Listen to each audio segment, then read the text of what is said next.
आज इस वीडियो में हम बात करेंगे ह्यूमन रिसोर्स प्लानिंग की। ठीक है, इसका मीनिंग, इसके ऑब्जेक्टिव्स और इसकी प्रोसेस, ये तीन चीज़ें हम यहाँ डिस्कस करेंगे आज। सबसे पहले बात करते हैं मीनिंग की। ह्यूमन रिसोर्स प्लानिंग क्या होता है? ह्यूमन रिसोर्स प्लानिंग एक ऐसी प्रोसेस होती है जिसमें एक ऑर्गेनाइजेशन में कितने लोगों की ज़रूरत है काम करने के लिए, ठीक है, कितने लोगों की ज़रूरत है और उनके पास क्या क्वालिटी होनी चाहिए, ठीक है, कितना एक्सपीरियंस, स्किल, नॉलेज उनके पास कितनी होनी चाहिए, दोनों चीज़ें देखेंगे, क्वालिटी भी और क्वांटिटी भी। ठीक है, ये ह्यूमन रिसोर्स प्लानिंग ही है जिसके थ्रू एक organisation right kind of people, right number of people, यानी कि राइट नंबर जितनी क्वांटिटी में चाहिए, राइट काइंड जिस क्वालिटी के चाहिए, at the right time. Right time मतलब जिस समय हमें वो काम करने के लिए चाहिए उसी टाइम पे हमें वो मिल जाए, and at the right place. Right place का मतलब है कि ऑर्गेनाइजेशन में कई बार क्या होता है, बहुत सारे डिपार्टमेंट्स होते हैं, ठीक है, तो सही डिपार्टमेंट में है वो पर्सन काम करने के लिए अवेलेबल है ऑर्गेनाइजेशन में। अगर ये सभी चीज़ें होंगी, प्रॉपर तरीके से प्लानिंग अगर ह्यूमन रिसोर्स की जाएगी तो इससे क्या होगा, ऑर्गेनाइजेशन की एफिशिएंसी बढ़ेगी, परफॉर्मेंस बढ़ेगी, जिससे कि ऑर्गेनाइजेशन जल्दी से जल्दी अपने गोल्स को अचीव कर पाएगी। ठीक है, एक बारी मैं दोबारा बता देती हूँ कि ह्यूमन रिसोर्स प्लानिंग एक ऐसी प्रोसेस है जहाँ एक ऑर्गेनाइजेशन अपने ह्यूमन रिसोर्स, यानी जो लोग वहाँ काम करेंगे, जो एम्प्लॉयज़ वहाँ काम करेंगे, उनकी प्लानिंग करती है कि ऑर्गेनाइजेशन को कितने लोगों की ज़रूरत है फ्यूचर में, ठीक है, कितने लोगों की ज़रूरत है, उनमें क्या क्या क्वालिटीज़ होनी चाहिए, किस डिपार्टमेंट में वो काम करेंगे, किस टाइम पे वो हमें चाहिए। तो ये सभी चीज़ें कौन इंश्योर करता है? ये इंश्योर करता है ह्यूमन रिसोर्स प्लानिंग, यानी ह्यूमन रिसोर्स की प्लानिंग करती है। कौन करती है? ऑर्गेनाइजेशन। ऑर्गेनाइजेशन के अंदर कौन करेगा? HR मैनेजर, जो ह्यूमन रिसोर्स मैनेजर होगा ना, वो ये काम करेगा ऑर्गेनाइजेशन के लिए। आई होप आपको ये चीज़ समझ आई होगी। ठीक है, इसमें क्या क्या चीज़ें इन्वॉल्व होती हैं ये देखिए आप। इसमें सबसे पहले तो ऑर्गेनाइजेशन देखती है कि करंट में ऑर्गेनाइजेशन में कितने लोग काम कर रहे हैं, ठीक है। उसके बाद अगर फ्यूचर में और लोगों की ज़रूरत है तो फिर रिक्रूटमेंट करती है ऑर्गेनाइजेशन, सिलेक्शन करती है, प्लेसमेंट ओरिएंटेशन करती है, या फिर और चीज़ें, मान लीजिए एक ऑर्गेनाइजेशन में जो लोग काम कर रहे हैं, ठीक है, उनको उनमें किसी चीज़ की, किसी स्किल की कमी है, ठीक है, उनके पास प्रॉपर तरीके से नॉलेज नहीं है कि कैसे पर्टिकुलर मशीनरी को उन्होंने यूज़ करना है या पर्टिकुलर काम को उन्होंने कैसे करना है। तो क्या किया जाता है, उन्हें ट्रेनिंग दी जाती है, जो कि ऑर्गेनाइजेशंस क्या करती हैं, अपने एम्प्लॉयज़ को ट्रेनिंग भी देती हैं, ठीक है। तो वो ट्रेनिंग की प्लानिंग करना भी वो ह्यूमन रिसोर्स प्लानिंग के अंदर ही आता है, ठीक है। तो ये सारी चीज़ें जो हैं वो मिलकर क्या बनाती हैं, ह्यूमन रिसोर्स प्लानिंग, यानी कि ह्यूमन रिसोर्स की प्लानिंग करना। सिंपल सी शॉर्ट सी बात है, ठीक है। उसके बाद है हमारे पास ऑब्जेक्टिव्स क्या होते हैं ह्यूमन रिसोर्स प्लानिंग के, ठीक है। कुछ ऑब्जेक्टिव्स को हम डिस्कस करेंगे। सबसे पहला है एंटिसिपेटिंग फ्यूचर वर्कफोर्स नीड्स, यानी एक ऑर्गेनाइजेशन को फ्यूचर में काम करने के लिए कितने लोगों की ज़रूरत है। देखिए, कोई भी आपको काम करना होता है, जनरली आपको पता होता है कि हाँ, लगभग इतने लोग चाहिए हमें पर्टिकुलर काम करने के लिए, ठीक है। मान लीजिए शहर आप गए, आपने क्या करना है, एक थैला लेके आना है, मान लो गेहूं का थैला लेके आना है आपने, 50 किलो का थैला है, ठीक है। अब आपको पता है आप अकेले तो नहीं उठा पाओगे उस चीज़ को, तो आप क्या करोगे, आप एक बंदे को और साथ ले जाओगे अपनी फैमिली में से, मान लो एक अपने छोटे या बड़े भाई बहन को और आप साथ ले गए वो थैला उठाने के लिए, ठीक है। तो आपको पता है कि हाँ, इस काम को करने के लिए 2 लोगों की ज़रूरत है ना, कि ये काम हो जाएगा 2 लोगों से। तो इसी तरीके से ऑर्गेनाइजेशन क्या करती है, प्लानिंग करती है कि लगभग कितने लोगों की हमें काम करने के लिए ज़रूरत पड़ने वाली है फ्यूचर में। तो ये जो प्लानिंग है, ये एंटीसिपेशन है, ये जो फोरकास्टिंग है, ये किसके थ्रू करता है ऑर्गेनाइजेशन? ये करता है ह्यूमन रिसोर्स प्लानिंग के थ्रू, ठीक है। मान लीजिए फ्यूचर में कोई टेक्नोलॉजी एडवांस करने वाली है कंपनी, ठीक है, कोई नई टेक्नोलॉजी अपनी कंपनी में, अपनी ऑर्गेनाइजेशन में वो लाने वाली है, या बिज़नेस की वो ग्रोथ करने वाली है, ठीक है, बिज़नेस के प्रोडक्शन को बढ़ाने वाली है, या कोई नया प्रोडक्ट ऐड करना है ऑर्गेनाइजेशन ने, ठीक है। तो इन चीज़ों को ध्यान में रखते हुए फिर क्या किया जाता है, ह्यूमन रिसोर्स की नीड्स को एनालाइज किया जाता है कि हमें कितने लोगों की ज़रूरत है काम करने के लिए, ठीक है। फिर उसके अकॉर्डिंग उन्हें हायर किया जाता है। नेक्स्ट हमारे पास आ जाता है एंश्योरिंग एडिक्वेट स्टाफिंग। देखिए एडिक्वेट का मतलब है ना कम ना ज़्यादा, एडिक्वेट सही नंबर में एम्प्लॉयज़ एक ऑर्गेनाइजेशन के पास होने चाहिए। अगर कम एम्प्लॉयज़ होंगे तो प्रॉपर तरीके से काम नहीं हो पाएगा, है ना। जो मशीनरी है ऑर्गेनाइजेशन की, जो टूल्स इक्विपमेंट्स हैं, वो कहीं ना कहीं खाली पड़े रहेंगे, ठीक है। तो नंबर ऑफ़ एम्प्लॉयज़ सही होने चाहिए। और अगर मान लो एक ऐसी कंडीशन भी हो जाती है, कई बार ज़्यादा एम्प्लॉयज़ हैं ऑर्गेनाइजेशन में, तो कहीं ना कहीं खर्चा ही बढ़ेगा ना, सैलरी देनी पड़ेगी उनको, अदर जो सर्विसेज आप देते हैं उनको वो भी देनी पड़ेंगी आपको, उन एम्प्लॉयज़ को जो एक्स्ट्रा हैं। तो कहीं ना कम होने चाहिए ना ज़्यादा होने चाहिए, एक एडिक्वेट नंबर होना चाहिए एम्प्लॉयज़ का। तो वो आप कैसे इंश्योर कर सकते हैं, वो इंश्योर कर सकते हैं आप ह्यूमन रिसोर्स प्लानिंग के थ्रू। आप प्रॉपर तरीके से प्लानिंग करिए ना कि आपको कितने लोगों की ज़रूरत है, उसके अकॉर्डिंग फिर आप हायर करिए लोगों को। नेक्स्ट हमारे पास आ जाता है talent acquisition and retention. Talent acquisition and retention का मतलब होता है, टैलेंट क्या है, लोगों की बात कर रहे हैं, ह्यूमन रिसोर्स की बात कर रहे हैं। ऐसा ह्यूमन रिसोर्स, ऐसे एम्प्लॉयज़, ऐसे लोग जिनके पास स्किल, नॉलेज, एक्सपीरियंस अच्छा खासा है, ठीक है, जिन्हें अच्छी खासी नॉलेज, स्किल है, उस अपनी स्पेसिफिकेशन है एक पर्टिकुलर लाइन में, पर्टिकुलर काम को करने में। तो उन लोगों को सबसे पहले तो एक्वायर करना, ठीक है, उनको रिक्रूटमेंट करनी, उन सिलेक्शन करनी, उनको हायर करना सबसे पहले तो। उसके बाद है रिटेंशन। अब एक बारी एक अच्छा एम्प्लॉय आपको मिल गया ऑर्गेनाइजेशन में, ठीक है, तो उसे आपने मेंटेन भी करके रखना है अपनी ऑर्गेनाइजेशन में, ठीक है। उसको जो भी सर्विसेज चाहिए, जो भी आपके साथ वाली ऑर्गेनाइजेशंस हैं आपकी सोसाइटी में, जैसे वो कर रही हैं, कहीं ना कहीं उनसे बेटर आपको अपने एम्प्लॉयज़ को सर्विसेज दे के उन्हें ऑर्गेनाइजेशन के अंदर ही मेंटेन करके रखना है। अगर उस एम्प्लॉय को कहीं और ज़्यादा अच्छी अपॉर्चुनिटीज़ मिल जाएंगी, अच्छी और ज़्यादा सैलरी मिल रही है, ग्रोथ प्रोस्पेक्ट कहीं और उसको दिखेगा, तो वो कहीं और शिफ्ट कर जाएगा, ठीक है। तो ऐसा उसको नहीं करने देना, उसको अपनी ही ऑर्गेनाइजेशन में मेंटेन करके रखना है, एक्वायर भी करना है और रिटेंशन मतलब मेंटेन भी करके रखना है। तो ये आप कैसे कर सकते हैं, ह्यूमन रिसोर्स प्लानिंग के थ्रू कर सकते हैं। प्रॉपर तरीके से जब आप प्लानिंग करेंगे ह्यूमन रिसोर्स की, तो फिर कहीं ना कहीं ये जो चीज़ें हैं उनके ऑर्गेनाइजेशन को छोड़ने वाली, ये कहीं ना कहीं कम हो जाएंगी। नेक्स्ट हमारे पास है स्किल डेवलपमेंट एंड ट्रेनिंग। अब ये चीज़ मैंने पहले भी बताई थी आपको कि अगर ऑर्गेनाइजेशन में जो एम्प्लॉयज़ हैं उन्हें प्रॉब्लम आ रही है, मान लीजिए कोई नई मशीनरी ऑर्गेनाइजेशन में आई, वो उन्हें यूज़ नहीं करनी आ रही है एम्प्लॉयज़ को, ठीक है, या कोई और भी हो जाती है, मान ली कोई टेक्नोलॉजी नई आ गई, ठीक है, तो कोई सॉफ्टवेयर उन्होंने नया ला दिया ऑर्गेनाइजेशन में, नहीं वो लोगों को यूज़ करना आ रहा, नहीं एम्प्लॉयज़ को यूज़ करना आ रहा, तो ऑर्गेनाइजेशन को क्या चाहिए कि ऑर्गेनाइजेशन अपने एम्प्लॉयज़ को ट्रेनिंग दे कि कैसे उसे यूज़ करना है, कैसे पर्टिकुलर मशीनरी को, कैसे पर्टिकुलर टूल्स टेक्निक्स को, कैसे पर्टिकुलर सॉफ्टवेयर को यूज़ करना है, या कुछ और चीज़ें भी हो सकती हैं जिनके रिगार्डिंग ट्रेनिंग दी जा सकती है, ठीक है। तो ये ट्रेनिंग की नीड्स, ट्रेनिंग और डेवलपमेंट की जो नीड्स हैं एक ऑर्गेनाइजेशन में एम्प्लॉयज़ को, वो कैसे आप इंश्योर कर सकते हैं, सही नीड्स को वो आप इंश्योर कर सकते हैं ह्यूमन रिसोर्स प्लानिंग के थ्रू, ठीक है। आप प्लानिंग करेंगे कि किन किन लोगों को ज़रूरत है एक्चुअल में ट्रेनिंग की, फिर उन्हें ट्रेनिंग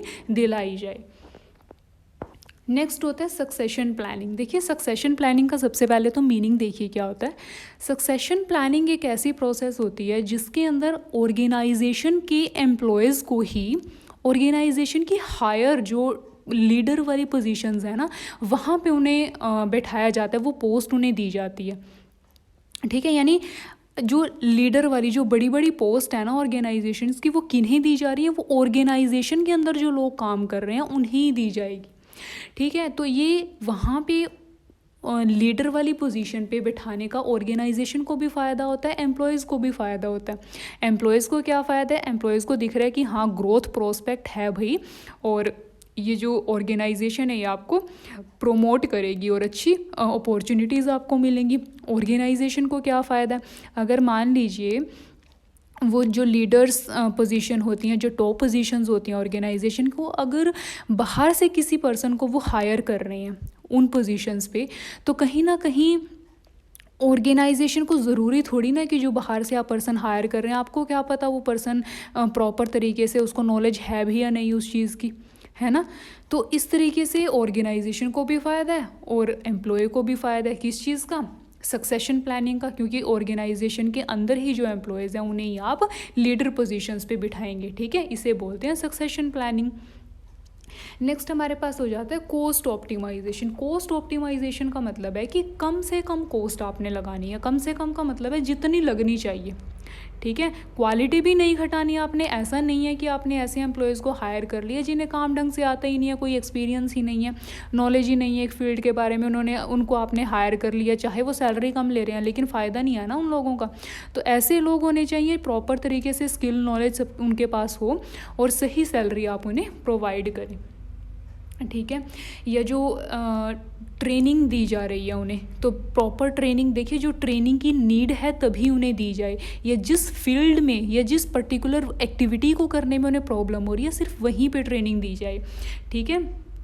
और एम्प्लॉय टर्नओवर को कम से कम रखा जाए। एम्प्लॉय टर्नओवर का मतलब होता है कि एम्प्लॉयज़ आपकी ऑर्गेनाइजेशन छोड़ के दूसरी ऑर्गेनाइजेशन में चले जाते हैं, बहुत जल्दी शिफ्ट कर जाते हैं वो। तो इस चीज़ को रोकने के लिए हमने पहले भी किया था ना, मेंटेनेंस वाला, रिटेंशन वाला जो पॉइंट किया था, वहाँ पे भी यही चीज़ थी, ठीक है। टर्नओवर कम से कम होना चाहिए एम्प्लॉयज़ का, ताकि वो छोड़ के ना जाएं ऑर्गेनाइजेशन को। तो इन चीज़ों का ध्यान आप रख सकते हैं ह्यूमन रिसोर्स प्लानिंग में। नेक्स्ट पॉइंट हमारे पास आ जाता है adaptation to change. Adaptation to change का मतलब होता है कि कोई भी चेंज हो रहा है, देखिए हमारा इन्वायरमेंट है वो स्टेबल नहीं होता, ठीक है। एक ऑर्गेनाइजेशन जो है वो इन्वायरमेंट के बीच में, कहीं ना कहीं हमारी सोसाइटी में ही तो है वो ऑर्गेनाइजेशन भी।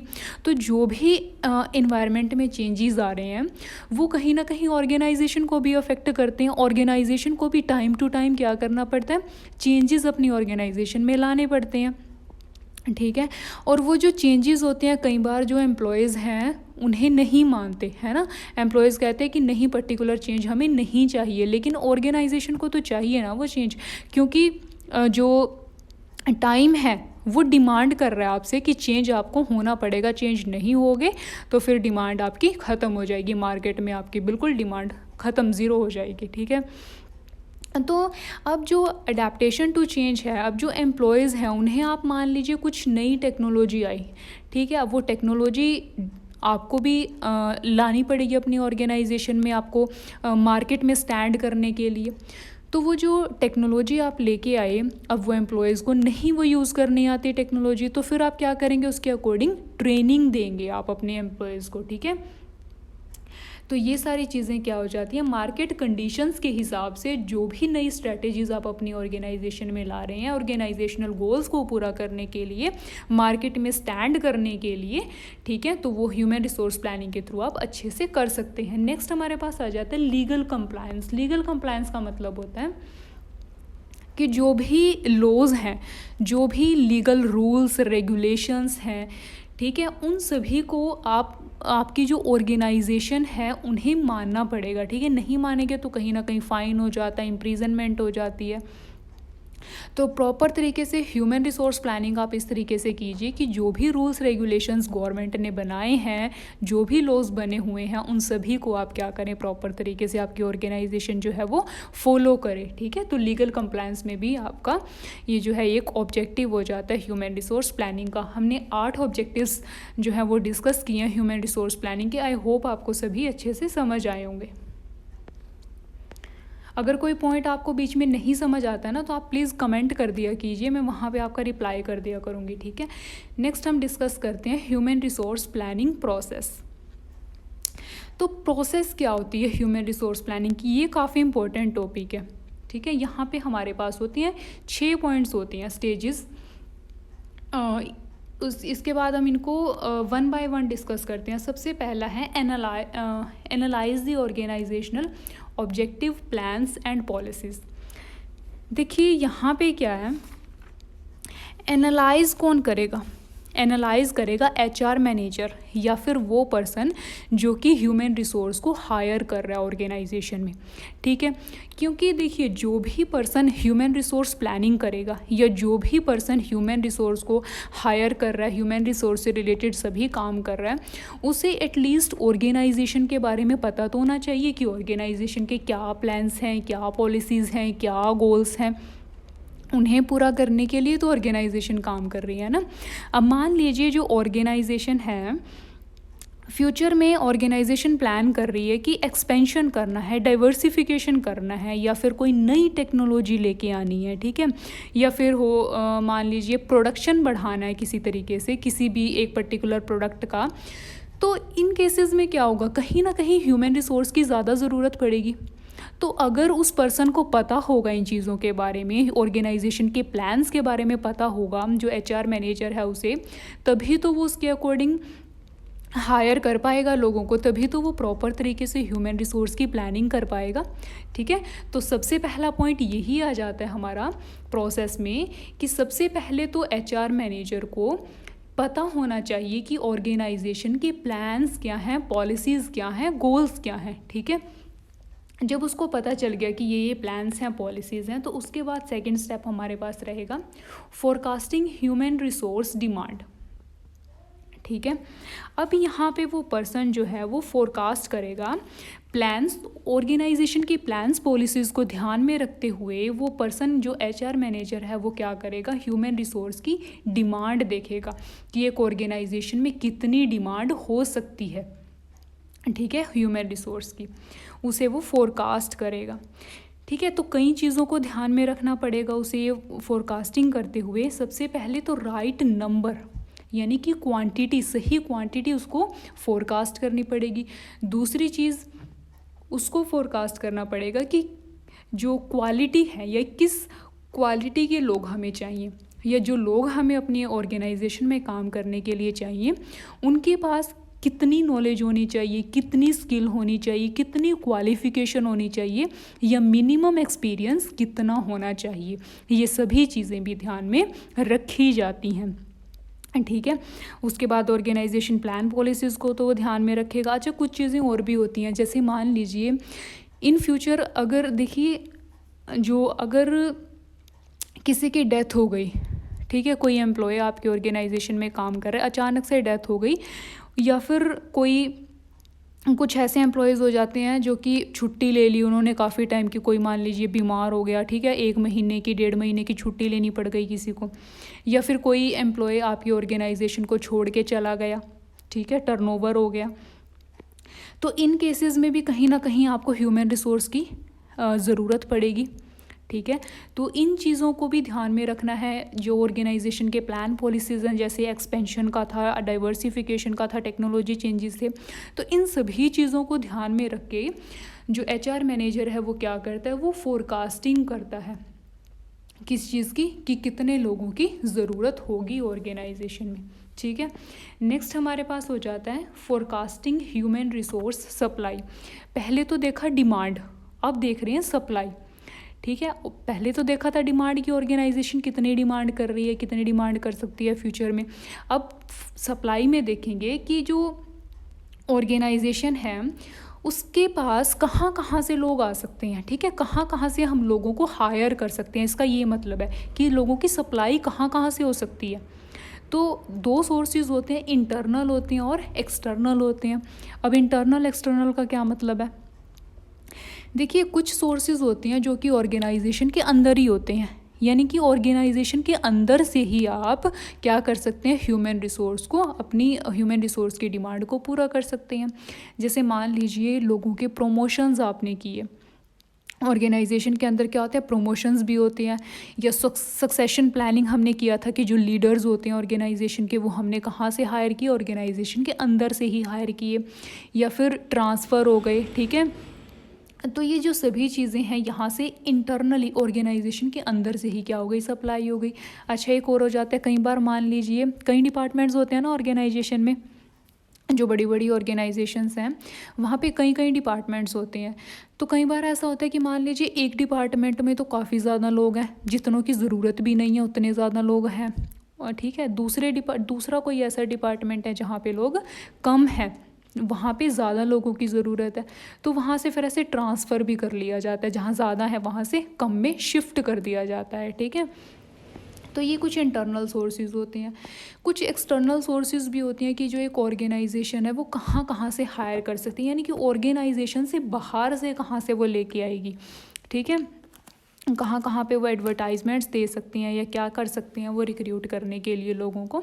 ठीक है, तो वो कुछ एक्सटर्नल सोर्सेज होते हैं। सॉरी।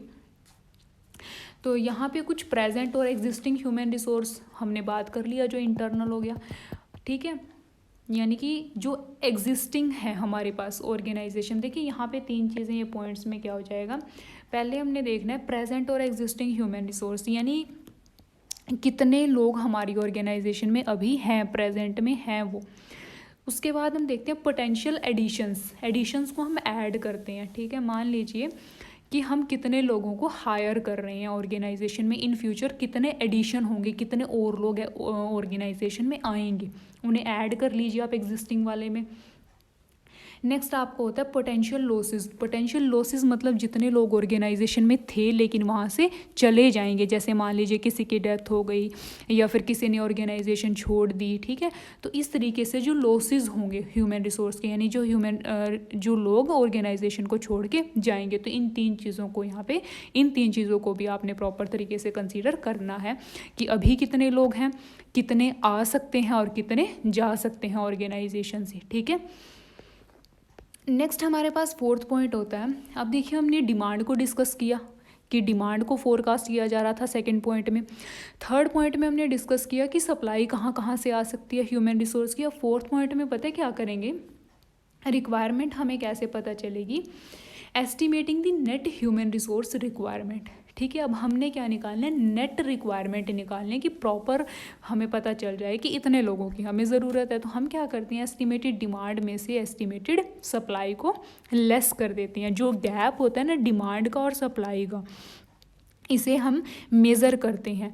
कैसे मेज़र करेंगे, 2 टर्म्स में मेज़र करेंगे, क्वांटिटेटिव टर्म्स में भी मेज़र करेंगे और क्वालिटेटिव टर्म्स में भी मेज़र करेंगे। ठीक है, 2 कंडीशंस हो सकती हैं, या तो सरप्लस हो जाएगा या तो शॉर्टेज हो जाएगी। मान लीजिए अगर एडिशंस को ऐड करके और सब्ट्रैक्शंस जो लॉसेस थे उनको लेस करके हमारे पास जो नंबर ऑफ़ एम्प्लॉयज़ आया वो ज़्यादा लोग आ गए, सरप्लस और शॉर्टेज दो यहाँ पे हमारे पास जो है रिज़ल्ट निकल के आएंगे। जब हम एस्टिमेटेड डिमांड में से एस्टिमेटेड सप्लाई लेस करेंगे ना, तो यहाँ से हमारे पास 2 पॉसिबिलिटीज़ निकल के आ सकती हैं। या तो जितने एम्प्लॉयज़ हमें चाहिए, जितने लोग हमें चाहिए ऑर्गेनाइजेशन में काम करने के लिए, हो सकता है हमारे पास एडिशन ऐड करके और लॉसेस लेस करके उससे ज़्यादा आ जाए, सरप्लस आ जाए। या फिर सेकंड केस क्या हो जाता है, सेकंड पॉसिबिलिटी हमारे पास हो जाती है कि शॉर्टेज आ जाए। ठीक है, सरप्लस या शॉर्टेज। अब नेक्स्ट पॉइंट में हम देखते हैं, नेक्स्ट में क्या करना है, इम्प्लीमेंटेशन ऑफ HR प्लान। अब इम्प्लीमेंट कैसे करेंगे, अब हमें पता तो चल गया कि सरप्लस है या शॉर्टेज है। ठीक है, माइनस करके ना हमें पता तो चल गया कि सरप्लस है या शॉर्टेज है।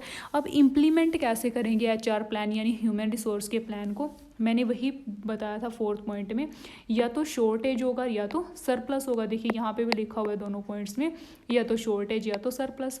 अगर तो है शॉर्टेज ऑफ ह्यूमन रिसोर्स, इसमें ना ये गलत लिखा हुआ है।